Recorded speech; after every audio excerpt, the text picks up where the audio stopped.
वकील। एक दिन शहर के मशहूर वकील अपनी बड़ी सी गाड़ी में एक सड़क से गुजरे। करीब ही देखा कि दो अफराद बैठे सड़क के किनारों पर लगी हुई घास उखाड़ उखाड़ कर खा रहे हैं। वो बड़ा हैरान हुआ। इसने तेजी से गाड़ी रुकवाई ताकि छानबीन कर सके।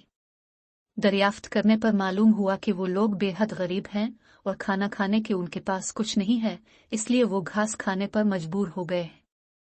ये सुनकर वकील बोला, तुम मेरे साथ चलो। लेकिन जनाब, मेरी बीवी और 3 बच्चे कहाँ जाएंगे? वकील ने कुछ सोचा और बोला, उन्हें भी साथ ले चलो। वकील ने दूसरे शख्स की जानिब देखा जो मुतरज्जिम निगाहों से इसकी जानिब देख रहा था।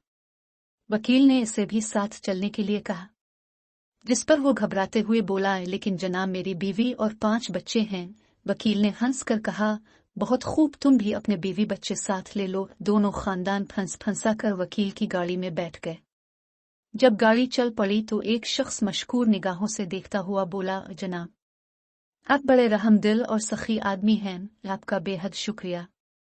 आप हमें कहाँ लेकर जा रहे हैं? कोई मसला ही नहीं, मेरे घर के बाग की घास 1 फुट से भी ज्यादा ऊंची हो गई है, वकील ने एतमाद से जवाब दिया।